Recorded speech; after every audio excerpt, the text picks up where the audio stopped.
irmãos, vamos abrir a palavra de Deus em 1 Tessalonicenses, capítulo 3. Eu espero que o tempo dê para me pregar aquilo que eu preparei para hoje à noite, né? Se não der, nós vamos ter que parar no meio do caminho. Primeira carta de Paulo aos Tessalonicenses, capítulo 3.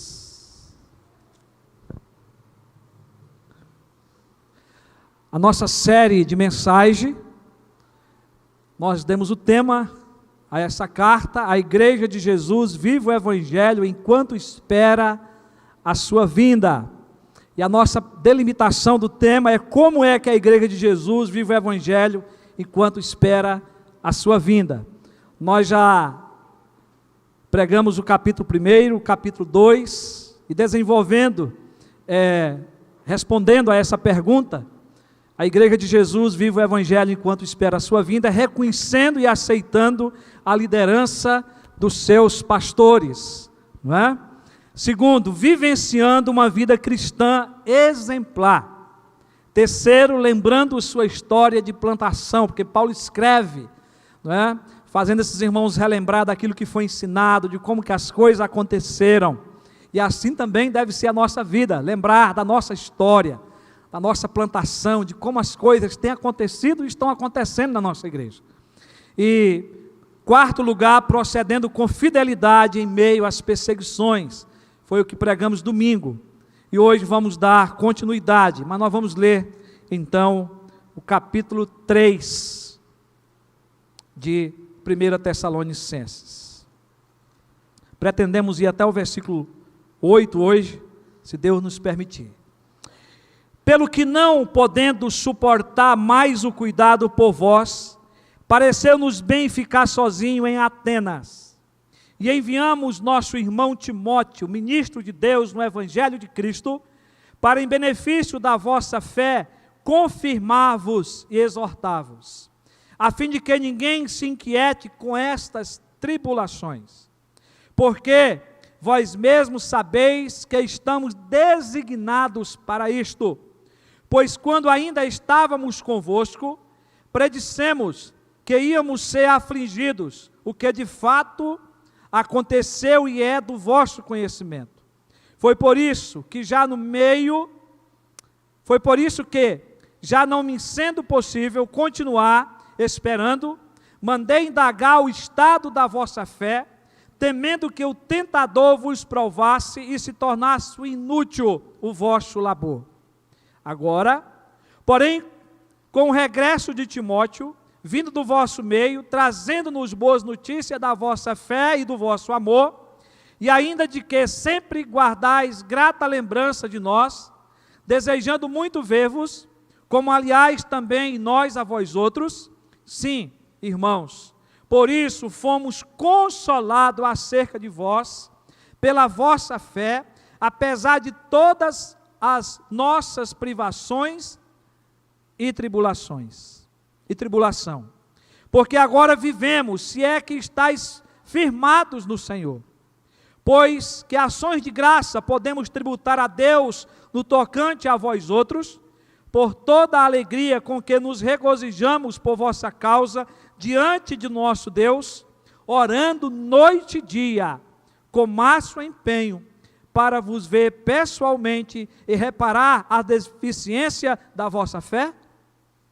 Ora, o nosso mesmo Deus e Pai, e Jesus nosso Senhor, dirijam-nos o caminho até vós, e o Senhor vos faça crescer e aumentar no amor uns para com os outros, e para com todos, como também nós para convosco, a fim de que seja o vosso coração confirmado em santidade, isento de culpa, na presença de nosso Deus e Pai, na vinda de nosso Senhor Jesus, com todos os seus santos. Amém.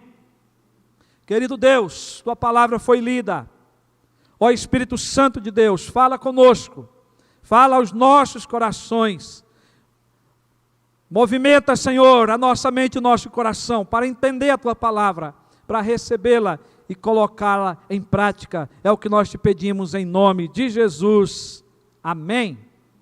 Graças a Deus, irmãos. Como é que a igreja de Jesus vive o evangelho enquanto espera a sua vinda? A partir do versículo 3, nós vamos ver que é crescendo em maturidade. Você é um crente maduro? Será que nós somos uma igreja que tem andado, crescido em maturidade? Irmãos, o apóstolo Paulo, aqui no capítulo 3, ele prossegue agora tratando do crescimento da igreja, mas no nível mais alto, no nível da maturidade, no nível da prática da fé. Isso é importante, irmãos, porque se trata de uma igreja nova, de uma igreja plantada há pouco tempo, de uma igreja que tinha que amadurecer. Igrejas, todo dia nascem novas igrejas. Todos os dias são plantadas novas igrejas. Aqui em Penápolis mesmo a gente perde a conta de tantas igrejas novas que são abertas nessa cidade. Algumas crescem, outras não. Algumas igrejas amadurecem, mas outras não conseguem chegar à maturidade. E essas igrejas morrem. Eu acredito que cada igreja ela tem o seu propósito. Cristo é o dono da igreja, Ele é o Senhor da igreja, Ele tem um propósito com cada igreja. Um templo pode vir a fechar com uma igreja local, mas a igreja do Senhor, ela permanece para sempre. Amém, queridos? Mas uma igreja local, ela é formada por pessoas. Igreja não é templo, são pessoas. E a igreja ela tem que amadurecer. O reverendo Ricardo Barbosa de Souza, num dos seus escritos pela internet, ele diz que amadurecer implica caminhar perseverantemente em direção a Cristo, de tal forma que as lutas e perseguições não nos afaste de uma vida gloriosa vivida no poder do Espírito Santo. Mas, meus irmãos, é por isso que Paulo escreve essa carta, e nesse capítulo, o versículo 8 se torna o versículo chave deste capítulo, quando ele diz lá: porque agora vivemos se é que estáis firmados no Senhor. E então daqui vem a palavra-chave desse capítulo, que é a palavra confirmar. Estamos confirmados no Senhor. E aqui o apóstolo Paulo, nesse capítulo, ele vai nos ensinar 3 necessidades para a igreja crescer em maturidade. E nós vamos descobrir essas necessidades que toda igreja precisa. E a primeira delas é: o seu pastor precisa ser cuidadoso e amoroso. Essa é uma necessidade para que uma igreja amadureça. Ter um pastor cuidadoso e amoroso. E eu não quero, nesse momento, que vocês olhem para mim, mas olhe para o apóstolo Paulo, olhe para a vida de Timóteo, olhe para a vida desse apóstolo que escreve essa carta, que plantou essa igreja, para o seu companheiro Timóteo, para Silas, conhecido como Silvano também nessa carta, homens que Deus usou para estruturar essa igreja, para ensinar essa igreja, e é com esses homens que nós aprendemos aqui, mas serve de base para toda a igreja plantada, serve de base para a vida de todo pastor. Os versículos 1 e 2 diz: pelo que não podendo suportar mais o cuidado por vós, pareceu-nos bem ficar sozinhos em Atenas e enviarmos nosso irmão Timóteo, ministro de Deus no Evangelho de Cristo, para em benefício da vossa fé, confirmar-vos e exortar-vos. É o pastor que é o responsável de cuidar da fé, de levar a igreja a amadurecer, de exortar a igreja, de ensinar a igreja pela palavra.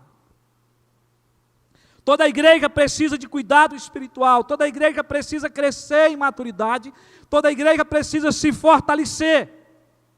Igreja é como uma criança, como filhos que crescem. Filhos nascem, crescem e precisam de cuidado. Agora há pouco nós brincávamos com o André, que o Theo nasceu, está sendo amamentado, mas logo, logo ele está aqui correndo no meio da igreja. Porque vai crescer, mas precisa de cuidado para isso. Precisa também amadurecer para enfrentar a vida. E assim é a igreja, para caminhar até o encontro de Cristo. Paulo usou, meus irmãos, anteriormente, no capítulo que nós já pregamos, a metáfora dele como pai e como mãe espiritual desta igreja, mostrando o seu cuidado em torná-los maduros na fé. Tanto ele como os seus companheiros plantaram essa igreja e sabia do valor dessa igreja, e sabia das necessidades daquela igreja, sabia das lutas que ali havia naquela cidade de Tessalônica.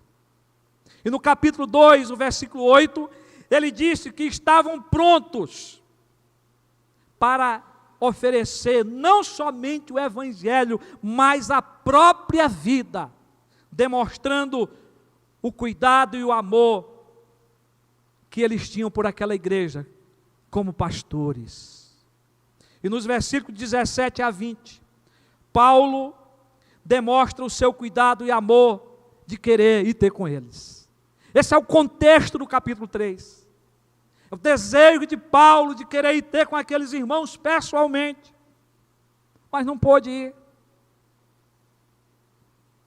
Agora, ele continua a sua carta, ele continua o seu discurso, pelo que não podendo suportar mais o cuidado por vós.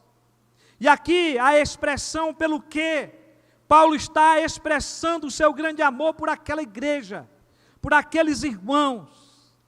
Ele, por causa do amor, ele não poderia mais abandoná-los, ele não poderia mais ficar distante.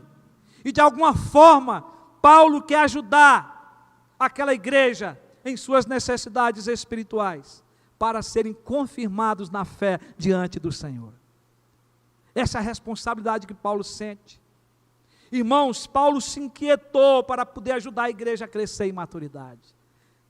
Ele sofre, ele sente a dor, ele sente a responsabilidade. O pastor que ama de verdade sofre em favor do crescimento espiritual da sua igreja. Ele se importa, ele se preocupa, ele se inquieta para ensinar e ver o crescimento da igreja. Ele perde sono durante as noites, diante do Senhor em oração, pelo bem, pelo andamento da igreja. É por isso que Paulo se sacrificou enviando Timóteo a Tessalônica e ficando só em Atenas. O tempo não dá para a gente se referir ao que estava acontecendo lá. Você precisa ler Coríntios, precisa ler Atos. Mas Paulo tinha ali também as suas dificuldades no ministério. E ele abriu mão da companhia de Timóteo. Ele abriu mão dos seus interesses pessoais. Ele enviou Timóteo com 3 propósitos: fortalecer aqueles irmãos na fé, consolá-los e trazer informação acerca do andamento daquela igreja. Ele está preocupado como pastor. Ele cuida, ele ama daquela igreja. E ele quer resposta. Paulo estava preocupado em ajudar aqueles irmãos a crescerem em maturidade espiritual. Para a igreja, irmãos, crescer em maturidade, precisa de um pastor amoroso, que cuide, para que cresçam na fé e sejam confirmados e firmados no Senhor. Paulo estava firmado no Senhor. Paulo tinha convicção da sua fé. Olha o que é que Paulo afirmou aos irmãos de Gálatas. Ele disse: já não sou eu, logo já não sou eu quem vive, mas Cristo vive em mim. Logo já não sou eu que vivo, mas Cristo vive em mim. E esse viver que agora tenho na carne, vivo pela fé no Filho de Deus, que me amou e a si mesmo se entregou por mim. Paulo está firmado no Senhor. Paulo é um homem maduro na fé. mas ele quer que a igreja também seja. Paulo queria que a igreja também chegasse a essa maturidade. E aí, meus irmãos, a segunda necessidade para uma igreja crescer em maturidade é observar e obedecer a palavra revelada. Ano passado nós pregamos sobre a palavra de Deus como meio de graça. E eu lembro-me quantas mensagens foram pregadas sobre esse assunto, e quanto nós motivamos a igreja a ler a palavra. E nas visitas que eu tenho feito, nos aconselhamentos, eu chego para as pessoas e pergunto: você tem lido a Bíblia? Não, pastor, não tem lido a Bíblia. É triste isso, é lamentável, meus irmãos, mas tem que se observar e obedecer a palavra revelada de Deus. O versículo de 2 até o versículo 8, que nós vamos estar lendo aqui no momento oportuno. Mas o que eu quero que você possa perceber aí no início do versículo 2, é que Paulo envia Timóteo como ministro de Deus, no Evangelho de Cristo. Ele está centrado no Evangelho, ele está sentado na palavra revelada, ele sabe qual é a mensagem que Timóteo tem que pregar lá, ele sabe quais são as necessidades da igreja. Ele o enviou para benefício da fé daqueles irmãos. O versículo 2 diz assim: e enviamos nosso irmão Timóteo, ministro de Deus no Evangelho de Cristo, para em benefício da vossa fé, confirmar-vos e exortar-vos. Paulo tem a convicção que a carta que ele está levando é palavra de Deus. Nem todo cristão está preparado para fortalecer na fé novos convertidos, mas Timóteo está. Paulo tem essa convicção, Timóteo está pronto para fazer esse ministério. Aqui é o ministério do discipulado. Paulo envia para os fortalecer na maturidade da fé. Paulo fala, irmãos, sobre a fé dos Tessalonicenses pelo menos 5 vezes nos 10 primeiros versículos. Você pode, por curiosidade, olhar no versículo 2, no versículo 5, no versículo 6, no versículo 7 e no versículo 10 que nós lemos. Paulo está falando da fé desses irmãos, do crescimento desses irmãos, da maturidade desses irmãos. Timóteo havia trazido para Paulo informações acerca dessa igreja. E é a partir dessas informações que Paulo escreve essa carta. Irmãos, nós precisamos nos certificar de que Paulo é apóstolo do Senhor. Jesus o chamou com uma missão. O que ele escreveu nesta carta tem inspiração divina. São palavras de Deus para a igreja de Tessalonicenses naquela época e para nós hoje. E é por isso que para a igreja crescer em maturidade precisa observar e obedecer a palavra revelada de Deus. Quantos cristãos hoje têm facilidade para obedecer revelações humanas, palavras humanas, e deixam de conhecer a palavra de Deus? Somente a Bíblia é capaz de fortalecer, porque ela é inspirada por Deus. Paulo escreve isso em 2 Timóteo 3,16. A Bíblia não é apenas um livro que apresenta algumas ideias religiosas ou bons conselhos morais. Ela é a própria palavra de Deus, ela é a encarnação da palavra de Deus. Ela é útil para o ensino, para a repreensão, para a correção, para a educação na justiça. E alguém comentando essas verdades disse que a doutrina mostra o que é certo. A repreensão diz o que não está certo. A correção mostra como fazer o que é certo. E a instrução diz como nos manter no caminho certo. Então nós precisamos da palavra de Deus para guiar a nossa vida, para guiar a igreja, para guiar a nossa família, para nos estruturar na fé. Nós precisamos da palavra de Deus. Creio que Paulo tinha essa verdade em mente quando escrevia esta carta aos Tessalonicenses. A carta tinha que ser lida pela igreja e tinha que ser obedecida, o que geraria crescimento espiritual diante das tribulações que eles passavam naquele momento. E por isso, irmão, Paulo usa alguns argumentos para fortalecer a igreja a crescer em maturidade. Tá?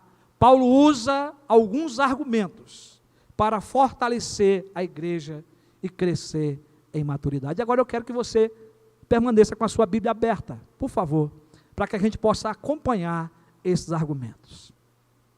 Primeiramente, no versículo 3, Paulo diz: ninguém se inquiete com essas tribulações. Os irmãos estão recebendo essa carta. Havia as tribulações, havia as lutas. Paulo está dizendo: não se inquiete. Aqui Paulo usa um verbo grego muito raro, sainomai, ou saino, traduzido como inquietar. E esse verbo é muito desconhecido, pouco usado, ele é raro no grego e também usado na Bíblia.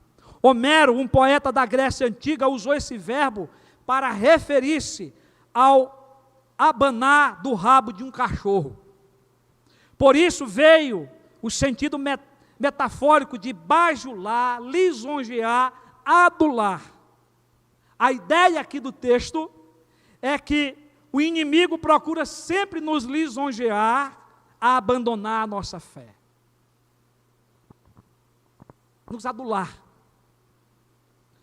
Para que a gente abandone a fé em Cristo. Procurando nos desviar dos caminhos do Senhor. Essa é a ideia que dá quando Paulo usa esse verbo: não se inquiete com essas tribulações. Por esse motivo o apóstolo faz uso dessa palavra, indicando algo que rouba a nossa paz, a tranquilidade, a quietude da nossa vida e da igreja. Tanto a paz interna como a externa, ela é afetada.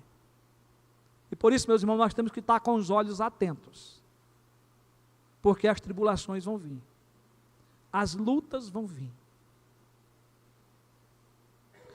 Não se inquiete com as tribulações. Tribulações são provações. Provações geram inquietações na vida do crente da igreja. Enquanto Deus visa a nos fortalecer no meio das tribulações, nós temos um inimigo, que é Satanás, que nos procura nos destruir através delas. Há uma luta, há uma guerra.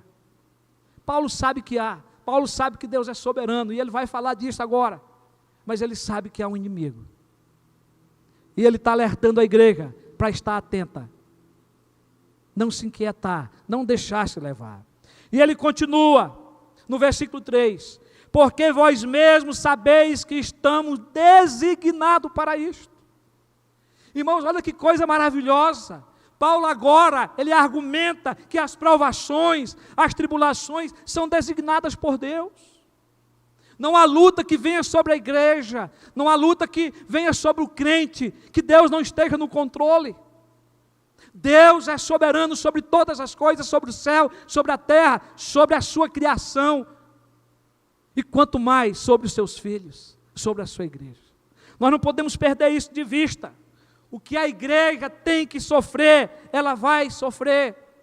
O que ela tiver que passar para crescer na fé e em maturidade, ela vai passar. Deus é soberano. Tudo está debaixo do seu governo. A igreja é dele. As provações são um dos meios que ele usa para nos ensinar a perseverar e a crescer na fé. E aí, meus irmãos e irmãs, não há cristãos que não sofram aflições. Não há igreja que não passe por lutas. Jesus nunca escondeu isso de nós. Quantas vezes nós temos citado esse versículo aqui de João 16, 33, quando Jesus diz: no mundo passais por aflições, mas tenho bom ânimo, eu venci o mundo. Nós, como igreja, só amadurecemos quando somos provados. E Tiago, na sua carta, ensina que devemos nos alegrar por passar por provações. Tiago, capítulo 1, versículo de 1 a 4.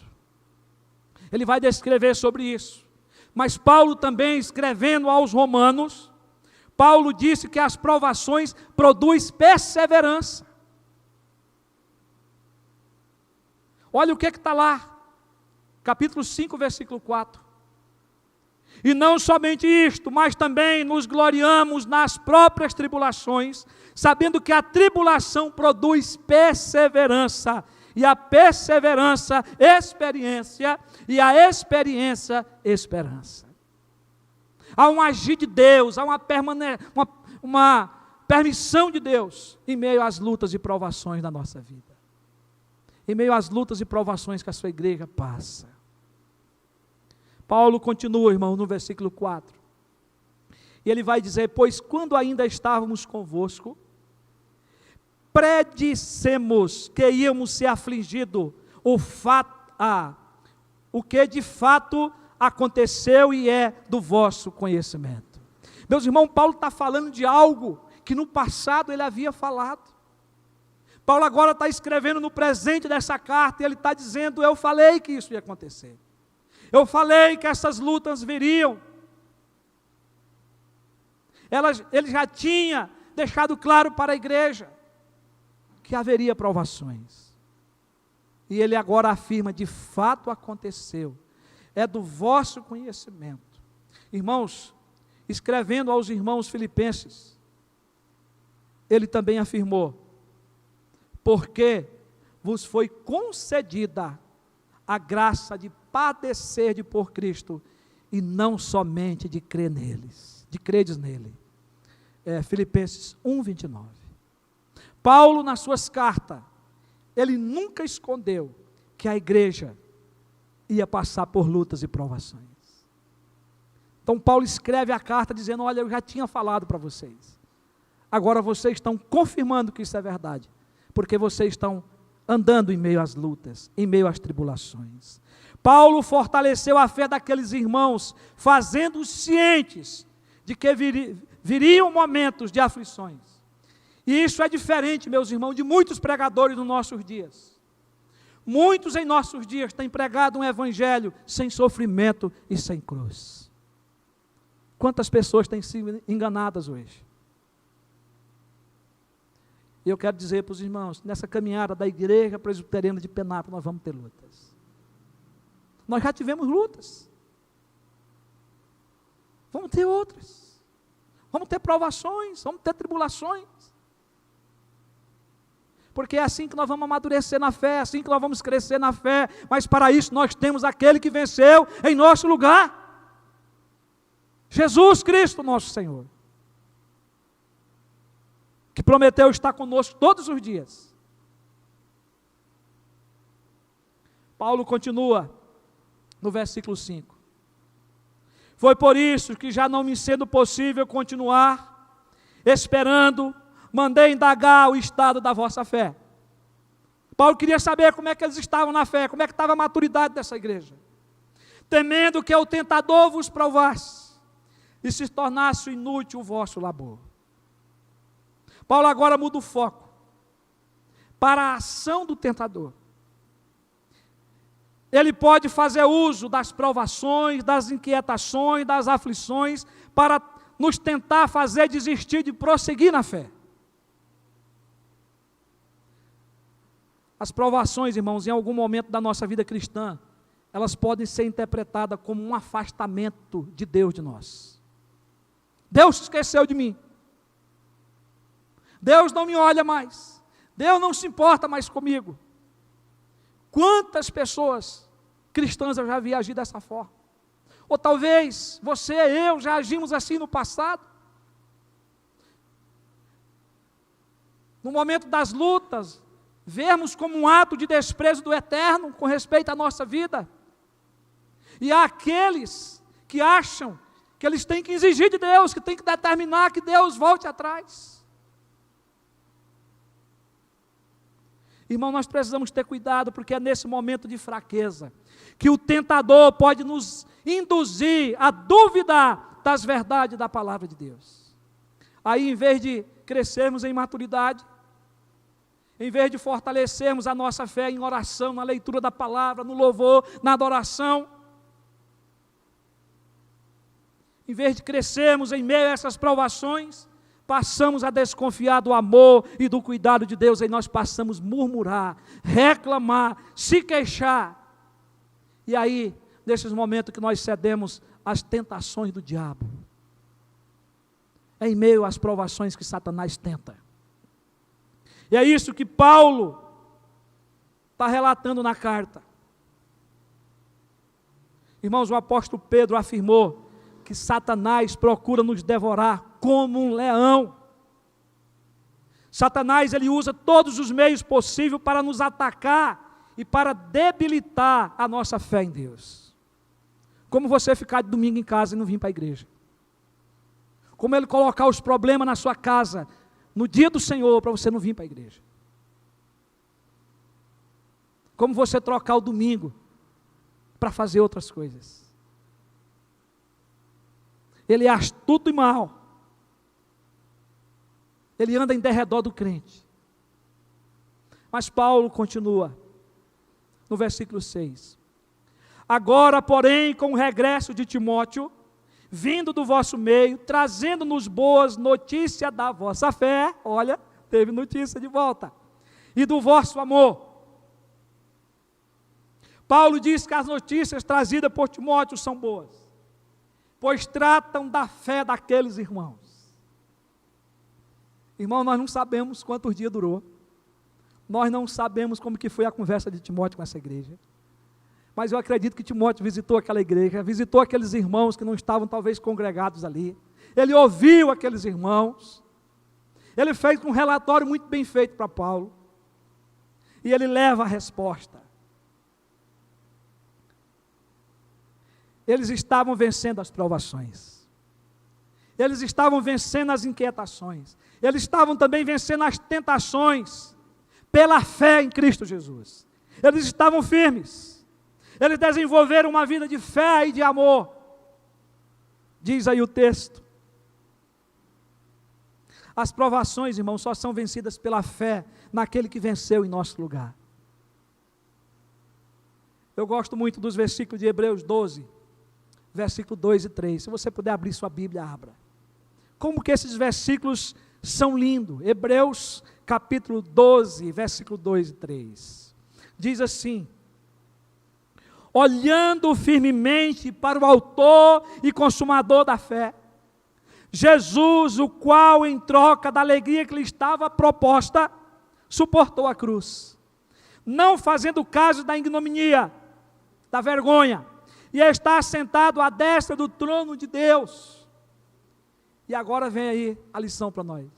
Considerai, pois, atentamente aquele que suportou tamanha oposição dos pecadores contra si mesmo, para que não vos fadigueis desmaiando em vossa alma. Temos que olhar para Cristo, o autor e consumador da nossa fé. Temos que considerar o que Ele fez por nós, todo o seu sacrifício, todo o seu sofrimento, a sua morte em nosso lugar, para podermos vencer as lutas da vida. Irmãos, as provações são um desafio para vivermos pela fé. A vitória só vem pela fé. Fé no Deus Todo-Poderoso, fé em Jesus Cristo morto e ressuscitado, fé nas promessas de Deus, fé porque Ele prometeu estar conosco todos os dias. Temos que crer nessa promessa. Deus não abandona a sua igreja nem um minuto, nem um segundo, nem um milésimo de segundo. Ele está conosco todos os momentos da nossa vida.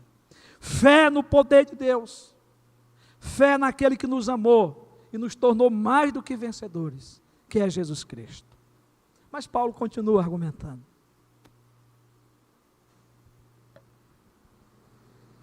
Ele diz: sim, irmãos, por isso fomos consolados acerca de vós, pela vossa fé. Apesar de todas as nossas privações e tribulações, porque agora vivemos, se é que estáis firmados no Senhor. Paulo está trabalhando com a notícia que recebeu, Paulo está falando o presente quando ele escreve a carta, e Paulo também está lançando luz no futuro com esses versículos.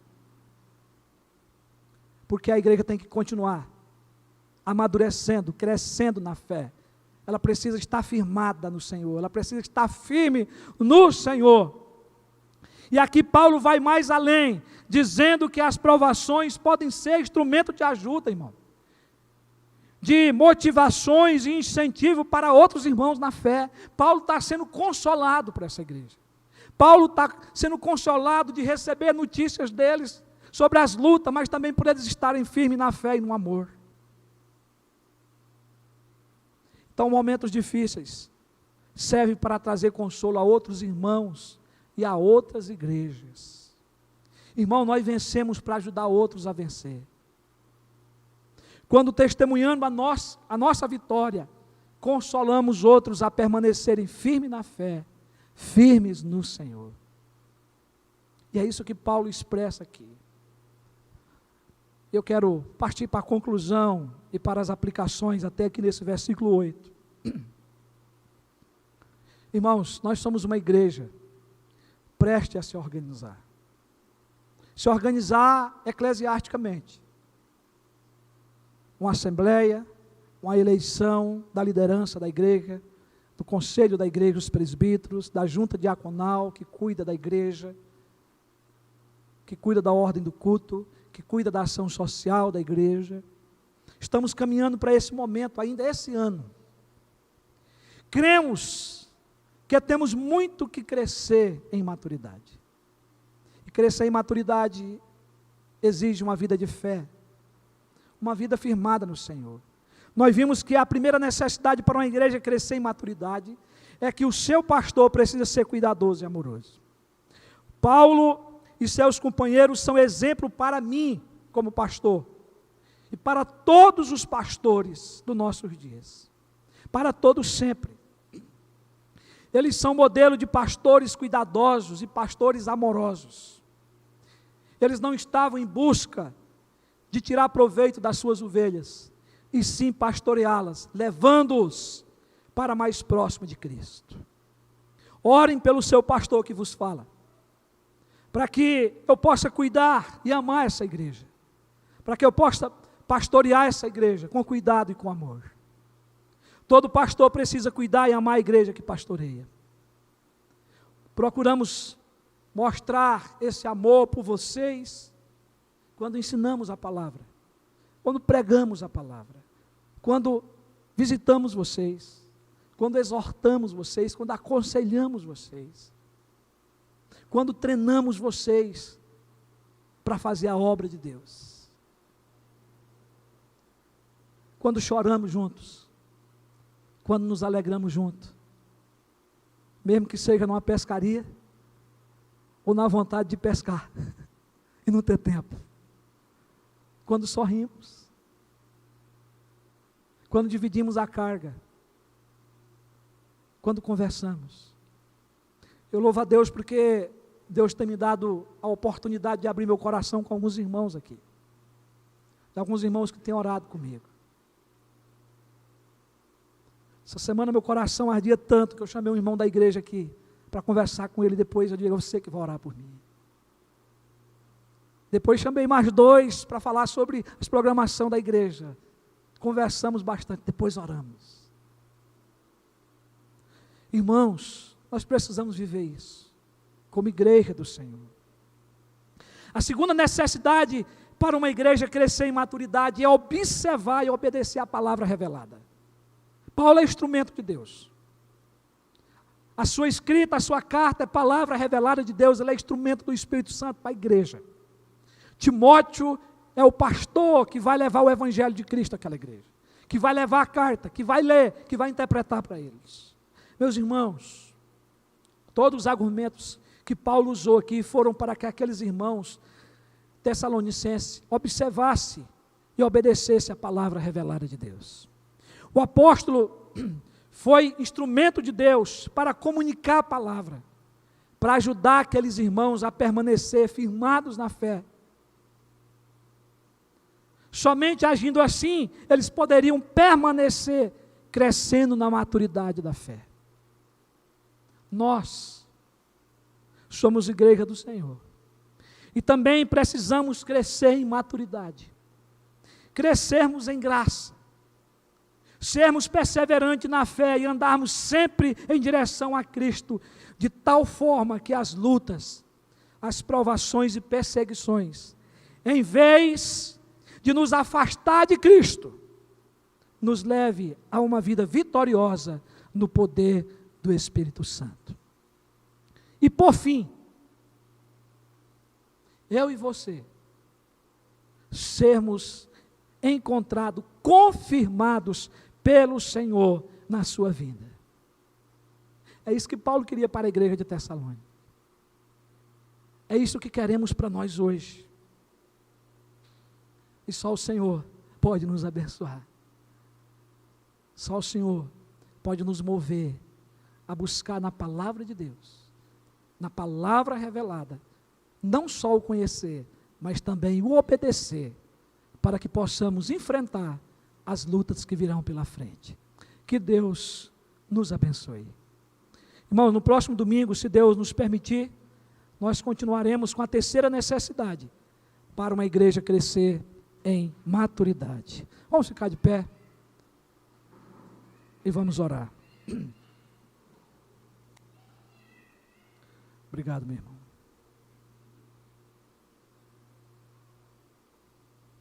Aquele que der um copo de água a um dos meus pequeninos, terá um galardão lá no céu. Querido Deus,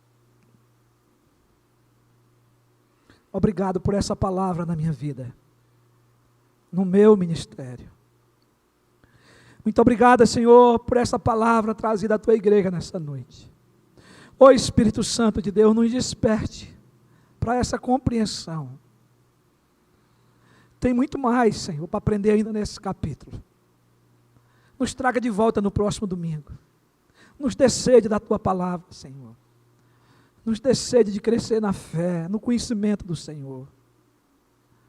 Oh, Senhor, nós temos a fé salvadora.